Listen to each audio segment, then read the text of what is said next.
नमस्कार दोस्तों, मैं doctor Anita Thakur, institute of holistic medicine Indore से। मैंने अभी 2 वीडियो बनाए थे बच्चों के ऊपर, और आज का ये जो है ये खास वीडियो है सिर्फ बच्चों के लिए। हमारे इंस्टीट्यूट पे अक्सर ऐसे स्टूडेंट आते हैं, बच्चे आते हैं जो कहते हैं कि हमारी मेमोरी वीक हो गई है, हमें समझ नहीं आ रही हम क्या करें। हम जब पढ़ने बैठते हैं हमारा मन नहीं लगता है, मन बहुत भटकता है, तरह तरह के विचार आते हैं, हमें कुछ याद नहीं होता। लेकिन सबसे बड़ी चीज़ ये होती है, यहाँ पर मैं एक बात पूछना चाहूँगी कि मेमोरी कोई ऑर्गन है क्या? मेमोरी कोई ऑर्गन नहीं है जो वीक हो, है ना। मेमोरी क्या होती है? जब हमारा किसी भी चीज़ में पूरी तरह फोकस होता है।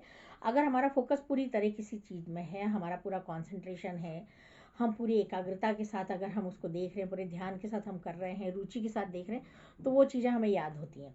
क्योंकि आप देखिए, जब हम मूवी देखने जाते हैं कभी हमें ऐसा लगता है कि हमें याद नहीं होती है, हमें पूरी स्टोरी याद हो जाती है। अगली बार आप बच्चे को वही मूवी दिखाने ले जाइए, आप देखेंगे कि बच्चे आगे के आगे डायलॉग बोलना शुरू कर देते। क्यों? क्योंकि उस समय जब वो पहली बार मूवी देखने गए थे तब उनका पूरा फोकस, उनका पूरा अटेंशन और उनका पूरी जो उनकी रुचि थी, उनका जो पूरा इंटरेस्ट था, वो पूरा का पूरा उस मूवी में था। और जब क्लास रूम में टीचर पढ़ाते हैं तब क्या होता है, बच्चों का ध्यान आपस में या तो बातें करने में होता है या वो कुछ और चीज़ें शेयर करते हैं।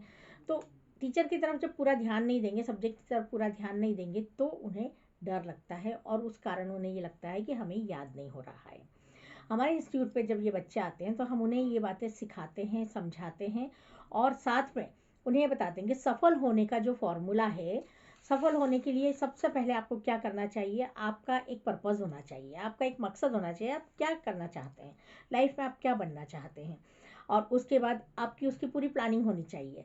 आप जब प्रॉपर प्लानिंग करेंगे तो क्या होगा, आप बहुत सही तरीके से उस काम को कर पाएंगे। जैसे सपोज अगर आपको डॉक्टर बनना है, आप डॉक्टर बनना चाहते हैं, तो आपको साइंस लेना पड़ेगा पहले। तो उसके लिए आपको उसकी तैयारी उसी प्रकार से करनी है। अगर आप सीए बनना चाहते हैं तो उसके लिए आपको उसकी तैयारी वैसे करनी होगी। तो आप जो भी करना चाहते हैं, अगर आप अपनी लाइफ में किसी ऐसे फील्ड में जाना चाहते हैं जहाँ पे आपको कोई गेम वगैरह का वो करना है, सपोज जैसे कई लोग जो होते हैं जो कि क्रिकेटर बनना चाहते हैं या कुछ और उसमें, तो उसके लिए भी क्या होता है ना, पूरी तैयारी करनी होती है। तो सबसे पहले आपका एक पर्पज़ होना चाहिए कि आप लाइफ में क्या बनना चाहते हैं। देन उसके बाद आपको उसकी पूरी प्लानिंग करनी है। प्लानिंग के साथ साथ आपको प्रैक्टिस करनी है डेली। डेली आप प्रैक्टिस करेंगे, डेली आप पढ़ाई करेंगे, तो और वो भी धैर्य के साथ, पेशेंस के साथ, तो आप देखेंगे कि आप अपने काम में निश्चित सफल होते हैं। कहीं भी असफलता आपको छू नहीं पाएगी।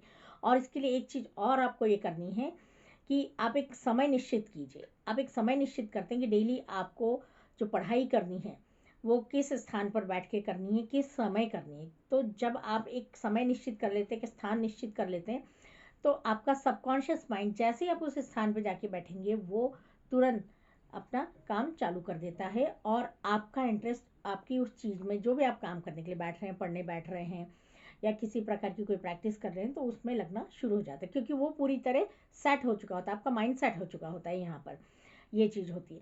तो सबसे ज़्यादा ज़रूरी क्या है, टाइम सेट कीजिए। और मेमोरी के लिए सबसे बढ़िया चीज़ ये होती है कि जो भी चीज़ आप पढ़ते हैं, एक बार हम जो पढ़ते हैं वो हमें 24 घंटे याद रहती है। तो 24 घंटे के पहले आप उसको अगर एक बार रिवाइज कर लेते हैं तो आपको 7 दिन तक याद रहेगी। और अगर आपने 7 दिन के पहले उसको फिर से रिवाइज कर लिया तो वो आपको 1 महीने तक पूरी तरह याद रहेगी। और 1 महीने के पहले फिर रिवाइज करते तो आप जीवन में कभी नहीं भूल पाएंगे। यानी रिवीजन आपके लिए बहुत ज़रूरी होता है। तो ये आपको ध्यान रखना चाहिए।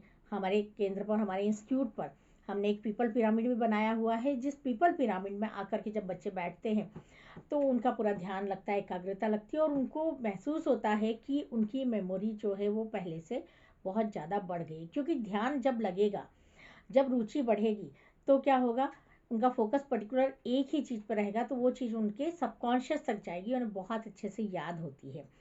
क्योंकि यहाँ पर क्या होता है ना, हमारा पूरा खेल किस चीज़ का है मेमोरी में, सिर्फ हमारी रुचि और एकाग्रता का। अगर हमारा कंसंट्रेशन है, हमारा फोकस है, हमारा अटेंशन है, तो कोई भी चीज़ ऐसी होती है जो कि असंभव नहीं कि आप याद ना कर सकें।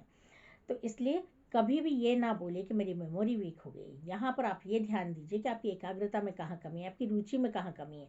और जैसे आप इन चीज़ों को दूर करते हैं, आप देखेंगे कि आपको वो चीज़ें बहुत अच्छे से याद हो जाएंगी। हमारे इंस्टीट्यूट पे कई बच्चे जब इस प्रकार से प्रॉब्लम लेके आते हैं तो हम उनको फिर हिप्नोसिस के सेशन दे करके उनके सबकॉन्शियस को इस प्रकार से तैयार कर देते हैं कि जिससे वो बच्चे जो होते हैं वो अपनी पढ़ाई में अपना पूरा फोकस देते हैं पूरी एकाग्रता के साथ, और उन्हें उस चीज़ में काफ़ी लाभ मिलता है। तो यदि आप अपने आप से कर पाते हैं तो बहुत अच्छी बात है। यदि आपको अपने आप से करने में कोई भी परेशानी लगती है तो आप इस चीज़ को देखिए कि आप हमारे इंस्टीट्यूट पे आकर के भी या हमसे ऑनलाइन भी बात करके आप इसका हल जान सकते हैं। धन्यवाद। डॉक्टर अनीता ठाकुर।